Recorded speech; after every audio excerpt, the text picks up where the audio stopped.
नमस्कार दोस्तों, स्वागत है आपका आज के मुख्य समाचार में, जिसमें सबसे पहली और बड़ी खबर में जिक्र बिहार का। फिर भड़के तेजस्वी यादव, कहा 5 केंद्रीय मंत्रियों को मांगनी चाहिए माफी। दूसरी बड़ी खबर में जिक्र होगा कि बिहार कांग्रेस अध्यक्ष बोले मोदी जैसा प्रधानमंत्री आज तक नहीं हुआ, तेज प्रताप ने ली पीएम पर चुटकी। और तीसरी बड़ी खबर में जिक्र उत्तर प्रदेश का, अखिलेश यादव का बड़ा दावा, अपने कार्यकाल में जो सेवाएं हमने शुरू की वही काम आज आ रही हैं। दोस्तों, हर एक खबर की गहराई में आपको ले जाएंगे, लेकिन उससे पहले अगर आपको भी ऐसा लगता है कि सरकार को, राज्य और केंद्र सरकार दोनों को ही मिलकर कोरोना की जिम्मेदारी उठानी चाहिए और लड़ाई में जुट जानी चाहिए, तो आप अभी इस वीडियो को लाइक कीजिए और इस लाल बटन को दबा के इस चैनल को फ्री में सब्सक्राइब करके घंटी बजाकर कमेंट में लिखिए जय हिंद। दोस्तों, रुक करते हैं तमाम बड़ी खबरों की तरफ। बिहार फिर भड़के तेजस्वी, कहा 5 केंद्रीय मंत्रियों को मांगनी चाहिए माफी। जी हां दोस्तों, बिहार में दिन ब दिन कोरोना के कारण हालात खराब होते जा रहे हैं। खराब स्वास्थ्य व्यवस्था के चलते कोरोना मरीजों को बहुत सी परेशानियों का सामना करना पड़ रहा है, जिसे लेकर नेता प्रतिपक्ष तेजस्वी यादव ने बिहार की नीतीश सरकार पर एक बार फिर निशाना साधा है। मंगलवार को तेजस्वी यादव ने ट्वीट किया कि बिहार के 40 में से 39 एनडीए सांसदों और 5 केंद्रीय मंत्रियों को नाक रगड़कर बिहार वासियों से माफी मांगनी चाहिए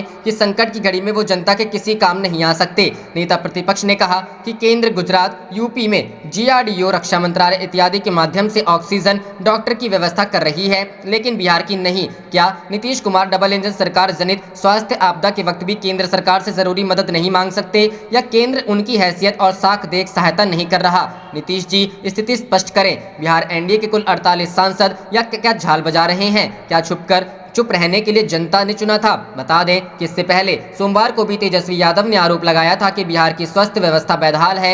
जब सरकार को जागना चाहिए था, तब सरकार कोरोना बीमारी को ही नकार रही थी। फिर माना तब नमस्ते ट्रंप व मध्य प्रदेश में सरकार बना ताली थाली बजवा दिया बत्ती जलवा रही थी, और जब मामले बढ़े तो गेंद राज्यों के पाले में फेंक दिया। जब केंद्र सरकार का कोई दायित्व ही नहीं है तो है किस लिए? चुनाव के लिए। नेता प्रतिपक्ष ने कहा कि क्या सरकार के पास 12 करोड़ बिहार वासियों के वाजिब सवालों का जवाब है? आरोप लगाया कि बिहार की स्वास्थ्य सेवा आईसीयू में है। इसके साथ ही जन अधिकार पार्टी के राष्ट्रीय अध्यक्ष पप्पू यादव ने भी नीतीश सरकार से सवाल किया कि एम्स में निदेशक कह चुके हैं कि रेमडेसिविर दवा कोरोना का इलाज नहीं है, फिर इस पर बैन क्यों नहीं लग रहा? गलत जानकारी के कारण लोग 20 से 30 हजार रुपए देकर इस दवा को खरीद रहे हैं। इस दवा पर सरकार को रोक लगानी चाहिए। रुक करते हैं अगली खबर की तरफ। बिहार कांग्रेस अध्यक्ष बोले मोदी जैसा प्रधानमंत्री आज तक नहीं हुआ, तेज प्रताप ने ली पीएम पर चुटकी। जी हां दोस्तों, देश का नाम प्रधानमंत्री नरेंद्र मोदी का संबोधन खत्म होने के बाद बिहार के नेताओं ने अलग अलग किस्म की राय दी। किसी ने पीएम की तारीफ की तो कोई आलोचना करते दिखा। बिहार कांग्रेस के अध्यक्ष मदन मोहन झा ने कहा कि मोदी के जैसा प्रधानमंत्री इतिहास में कोई दूसरा नहीं हुआ। बिहार विधानसभा में नेता प्रतिपक्ष राजद नेता तेजस्वी यादव ने प्रधानमंत्री का ध्यान बिहार की तरफ आकृष्ट करते हुए ट्वीट किया और राज्य में जरूरी संसाधनों की उपलब्धता के लिए पहल करने की मांग उनसे की। तेज प्रताप यादव ने प्रधानमंत्री के संबोधन पर तंज कसते हुए प्रतिक्रिया दी।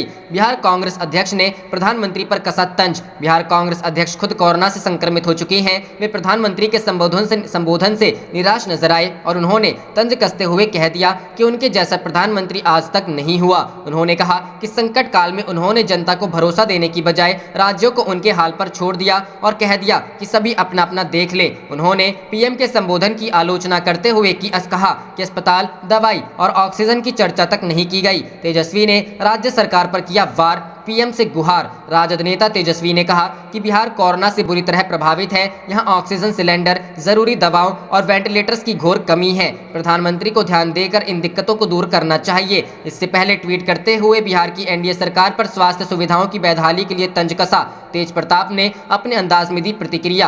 राजद सुप्रीमो लालू प्रसाद यादव के बड़े बेटे तेज प्रताप यादव ने पीएम के संबोधन पर अपने अंदाज में प्रतिक्रिया दी। उन्होंने कहा कि देश संकट से गुजर रहा है, कोई बेड के लिए परेशान है तो कोई दवा के लिए, और अभी भी आपको मजाक सूझ रहा है। उन्होंने ट्विटर पर लिखा कि बातों को जलेबी की तरह मत घुमाइए, सीधे मुद्दे पर आइए। तेज प्रताप ने लगे हाथ पीएम केयर फंड का हिसाब भी मांग लिया। रुक करते हैं अगली खबर की तरफ। अखिलेश यादव का दावा, अपने कार्यकाल में जो सेवाएं हमने शुरू की वही काम आ रही है आज। जी हां दोस्तों, समाजवादी पार्टी के अध्यक्ष अखिलेश यादव ने कहा है कि भाजपा सरकार लगातार 4 वर्षों से प्रदेश की जनता को धोखा देती आ रही है। सपा सरकार ने जिन सेवाओं को चालू किया था, अब वही कोविड समय में काम काम आ रही है। अखिलेश ने कहा कि प्रशासनिक अधिकारियों में तालमेल न होने से हालात बिगड़ते जा रहे हैं। स्वास्थ्य सेवाएं पूरी तरह चरमरा गई है। यह बेदहाली सिर्फ शहरों में ही नहीं है बल्कि गाँव की हालत तो और भी खराब है। गाँव के पीड़ितों की आवाज सुनने वाला कोई नहीं है। वर्तमान सरकार ने स्वास्थ्य सेवाओं पर ध्यान नहीं दिया। सपा ने मांग की थी कि चूंकि भाजपा सरकार नया अस्पताल तो बना नहीं सकी, इसलिए कैंसर अस्पताल को चालू किया जाए।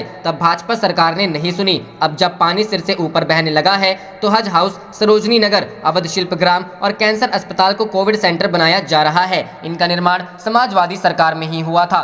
बदले की भावना से भाजपा ने समाजवादी सरकार की स्वास्थ्य सेवाओं को बर्बाद किया, जबकि आज वही काम आ रही है। मरीजों को अस्पताल पहुंचाने वाली 108 व 102 एम्बुलेंस सेवाएं तभी चालू की गई थी। इनसे काम चलाने की अब भाजपा की मजबूरी है। कहा कि भाजपाइयों की प्राथमिकता सत्ता पाना और चुनाव जीतना भर रह गया है। भले ही उनकी रैलियों और सभाओं से कोरोना का विस्तार होता रहे, लोगों की जान की उन्हें परवाह नहीं। करते हैं अगली खबर की तरफ। दिल्ली हाईकोर्ट की केंद्र को फटकार, कहा आर्थिक हित लोगों की जान से ऊपर नहीं। जी हां दोस्तों, दिल्ली में कोरोना से हालात बेकाबू हैं। इसे लेकर दिल्ली हाईकोर्ट में सुनवाई हुई। दिल्ली हाईकोर्ट ने कहा कि जैसे हालात बने हैं उनके चलते अदालत रोजाना सुनवाई करेगी। वहीं केंद्र सरकार ने हाईकोर्ट को बताया कि कुछ महत्वपूर्ण उद्योगों को छोड़कर अन्य उद्योगों के लिए ऑक्सीजन सप्लाई पर 2 अप्रैल से रोक लगी हुई है। ऑक्सीजन की मांग को पूरा करने के लिए पीएम केयर्स फंड्स के समर्थन में दिल्ली में 8 पीएसए ऑक्सीजन जनरेशन प्लांट लगाए जा रहे हैं। इस पर हाईकोर्ट ने कहा कि जिन लोगों का पहले टेस्ट हो उनकी रिपोर्ट पहले तैयार कर दी जाए। दिल्ली हाईकोर्ट ने केंद्र पर सवाल उठाते हुए पूछा कि क्या आर्थिक हित लोगों की जान से ऊपर नहीं है? आप इतना असंवेदनशील कैसे हो सकते हैं? आधिकारिक तौर पर 130 करोड़ में से 2 करोड़ केस भी नहीं हुए हैं। अगर इसके 5 गुना भी मान लें तो 10 करोड़ होंगे। हम आपदा की तरफ जा रहे हैं। हमारी प्राथमिकता जान बचाने की होनी चाहिए। हम सरकार नहीं चला रहे हैं, लेकिन सरकार कदम नहीं उठा रही है। हर 10 दिन में संख्या डबल हो रही है। कोर्ट ने कहा हम ये नहीं कह रहे कि स्टील और पेट्रोलियम को बंद कर दीजिए। हम ये कह रहे हैं कि इनमें उत्पादन कम कर दें। कुछ हफ्तों के लिए ये होगा तो आपके प्लांट चालू हो जाएंगे। हमें नहीं लगता कि इससे कोई नुकसान होगा। यदि लॉकडाउन लगेगा तो स्टील और पेट्रोलियम कहाँ बिकेंगे? सुनवाई के दौरान जस्टिस विपिन सांघी ने कहा हमारे परिवार के लोग लैब से जुड़े हैं। उनसे पता चला है कि मरीज के ब्यौरे के लिए आईसीएमआर का पेपर वर्क बहुत समय लेता है। जब आधार कार्ड में है तो फिर अलग से ब्यौरा देने की क्या जरूरत है? ये नौकरशाही और अविवेकपूर्ण तरीका है। हाईकोर्ट ने केंद्र सरकार को चेताते हुए कहा ये असाधारण हालात हैं। लैब की क्षमता को लेकर जरूरी कदम उठाएं। जस्टिस विपिन सांघी ने कहा कि नई लैब नहीं, यहाँ तो जो लैब की क्षमता बढ़ाना चाहते हैं वो भी इंतजार कर रहे हैं। बॉम्बे में लैब के लिए विदेशों से मशीनें मंगाई हैं, लेकिन 4 दिनों में कस्टम उन्हें क्लियर नहीं कर रहा। आईसीएमआर को भी कार्रवाई आसान करनी चाहिए। इस पर केंद्र सरकार ने कहा कि इस संबंध में तुरंत कदम उठाए जाएंगे और आज ही शाम तक आदेश जारी किए जाएंगे। जस्टिस सांघी ने एनडीटीवी की खबर का हवाला देते हुए कहा कि 44 लाख वैक्सीन बर्बाद हो गई हैं। ये मुझे मेरे मोबाइल पर आया है। हाईकोर्ट में चल रही वैक्सीन से ही अंदाजा लगा सकते हैं। 10 करोड़ में से 44 लाख की बर्बादी बड़ी बर्बादी है। हाईकोर्ट ने कहा अमेरिका में बच्चों को भी वैक्सीन लग रही है। इस बार बच्चों को भी प्रभावित किया गया है। जान बचाने वाली एक शॉट भी क्यों बर्बाद हो?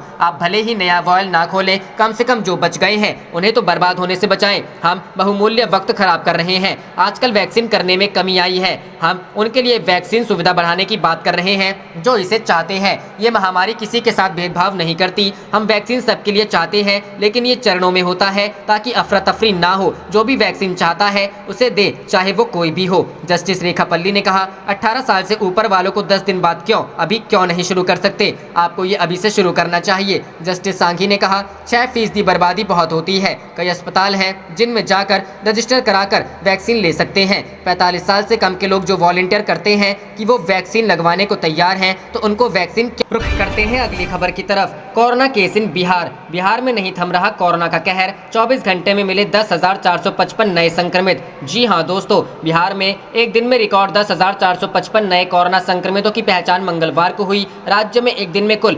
1,06,156 सैंपल की कोरोना जांच की गई। स्वास्थ्य विभाग के विशेष सचिव मनोज कुमार ने बताया कि पहली बार राज्य में एक दिन में कोरोना संक्रमितों के मिलने का आंकड़ा 10,000 के पार हो गया। उन्होंने इसे चिंताजनक बताया। 24 घंटे में 28% बढ़े संक्रमित। राज्य में एक दिन पूर्व 7,487 नए कोरोना संक्रमितों की पहचान की गई थी। पिछले 24 घंटे में राज्य में 28.38% कोरोना संक्रमित बढ़ गए, जबकि राज्य में कोरोना संक्रमण की दर 9.8% रही। पटना में सर्वाधिक 2,186 नए संक्रमित मिले। विभाग के अनुसार पटना में सर्वाधिक 2,186 नए कोरोना संक्रमितों की पहचान की गई, जबकि गया में 1,081, मुजफ्फरपुर में 544, सारण में 530 और भागलपुर में 449 नए कोरोना संक्रमित मिले। रुख करते हैं अगली खबर की तरफ तेजस्वी ने केंद्र व राज्य सरकार पर बोला हमला, बिहार एनडीए के 48 सांसद क्या झाल बजा रहे हैं। जी हां दोस्तों, नेता प्रतिपक्ष तेजस्वी यादव ने राज्य की स्वास्थ्य सेवाओं को लेकर फिर सवाल उठाए हैं। मंगलवार को उन्होंने ट्वीट कर आरोप लगाया कि राज्य में डबल इंजन सरकार की जनित स्वास्थ्य आपदा है।